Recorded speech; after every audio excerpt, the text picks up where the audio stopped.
Welcome to the George Washington Cold War Channel. I am GWCW. With me in the studio is Qingfei Yin, a doctoral student in history at the George Washington University. Welcome to the studio. Thank you very much for having me. So in your dissertation, it covers the history of the Sino-Vietnamese border. And in your opinion, why are borders so important? I think a basic fact here is that China has the longest land border of any country. It borders with 14 sovereign states, which are highly diversified in terms of culture, history, and politics. And most of them do not have a marked or physically demarcated borderline with China before the second half of the 20th century.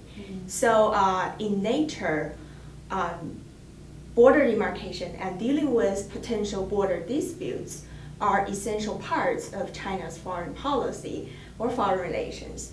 But an equally important aspect of the issue, which is also the focus of my dissertation, is how these cross-border movements of people and goods initiated a very significant part of China's interactions with the outside world, sometimes even against the will of the government or the states, even during the Cold War. For example, in the case of the border between China and Vietnam in the late 1950s and early 1960s, both China and Vietnam launched mass collectivization movements nationwide. So the two governments are quite eager to tie the border citizens to their respective side in the communes and to prohibit any cross-border trade, but they never succeeded. So we can see that a significant part of China's interactions with the outside world are initiated by non-state actors, even the border citizens, who are kinds of underrepresented in their politics. Very interesting. It's no secret there are tensions between China and Vietnam over territorial issues. Now, what is the relevance of the Cold War in understanding all this? I think the Cold War is highly relevant to the issue. The Cold War really shaped the emergence of territorial disputes between China and Vietnam, but in a slightly different way before and after the 1970s. So before the 1970s, the party-to-party relations was a core to the bilateral relations. And there were strong leaders on both sides, Mao and Ho Chi Minh, and I believe that was the best opportunity for the two sides to solve the territorial issues, because you have strong leaders on both sides. They could make compromise without being discredited by the people. But unfortunately, they decided to shelve the issue.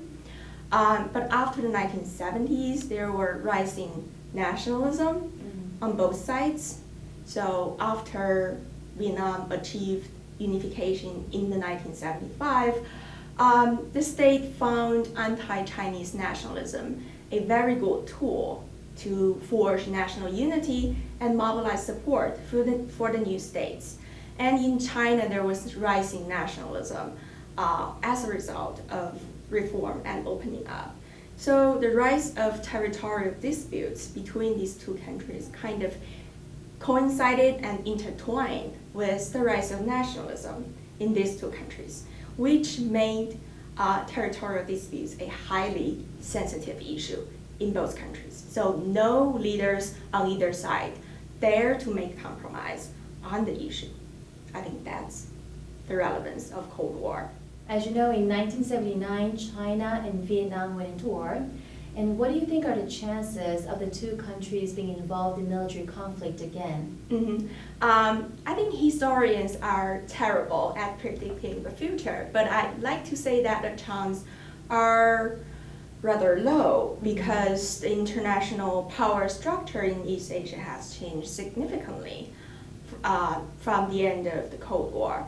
So we conventionally refer to the 1979 war as the border war, but it was not about border disputes back then. It was about Sino-Soviet split, or in other words, China kind of perceived Vietnamese attack on Khmer Rouge in Cambodia as a sign of Soviet extension of its power in Southeast Asia, which pushed Deng Xiaoping to teach a lesson to Vietnam in his own words. But now the situation changed significantly.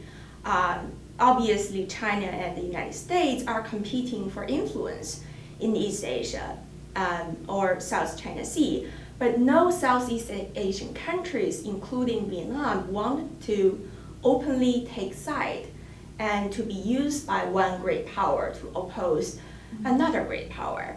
I think that's the biggest lesson Vietnam learned from the Cold War.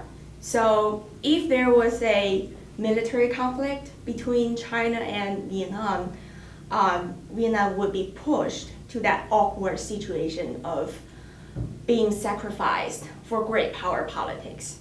I think Vietnam will try everything to avoid that situation. It doesn't want to be the shrimp between two whales. Sure, right. Yeah. So we talked about Vietnam's diversification of investments, overseas investments.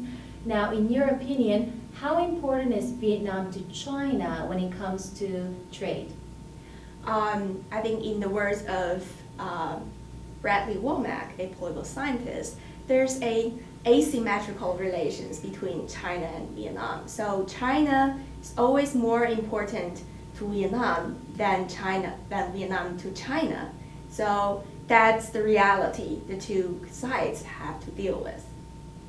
Great, thank you so much for being here today. Thank we you. enjoyed having you.